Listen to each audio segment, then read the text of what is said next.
এক একটা পাম্পের সামনে এখন সারি সারি লাইন। তো অভাব নাই তো এত লম্বা লাইন কেন? জ্বালানির অভাবে অনেক দেশ খুঁড়িয়ে খুঁড়িয়ে হাঁটছে। অবশ্য আমরা জ্বালানিতে খুবই সমৃদ্ধ, কারণ আমাদের মন্ত্রী মহোদয় বলেছেন কোনো কিছুর আমাদের অভাব নাই। এই অভাব না থাকার কারণেই কয়েক কিলোমিটার এক একটা পাম্পের সামনে এখন সারি সারি লাইন। তো অভাব নাই তো এত লম্বা লাইন কেন? আজকেও আমি বিভিন্ন ইন্ডাস্ট্রি মালিকদের সাথে কথা বলেছি। আচ্ছা, বুঝলাম গাড়ি চলবে না, না হয় হাঁটলাম। তো ইন্ডাস্ট্রি যদি না চলে তাহলে এই দেশ চলবে কিভাবে?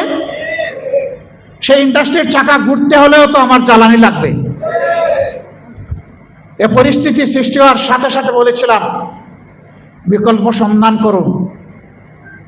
আজকে বলবো সংকীর্ণতা থেকে বের হয়ে আসুন।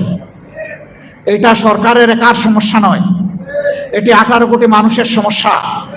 এটা শুধু বাংলাদেশের সমস্যা নয়, এটা গ্লোবাল প্রবলেম। এই ধরনের জাতীয় সমস্যায় খোলা মনের সবাইকে নিয়ে বসেন। আমরা প্রস্তুত সব দিক থেকে সহযোগিতা যতটুকু সম্ভব। আজকেও কয়েকটা দেশের প্রতিনিধিদের সাথে কথা বলেছি যে তারা এই পরিস্থিতিতে আমাদেরকে কি সহযোগিতা করতে পারে। তারা বলেছে আমরা সাধ্যমতো বন্ধু দেশকে সহযোগিতা করার জন্য প্রস্তুত আছি। আমরা যদি এই সরকারের ব্যর্থতা চাইতাম তাহলে আমরা রাস্তায় এখন নেমে আগুন জ্বালানো শুরু করতাম। আমরা তো সরকারের সফলতা চাই, কিন্তু সরকারই যদি উল্টা পথে হাঁটে আমাদের তো করার কিছু নাই।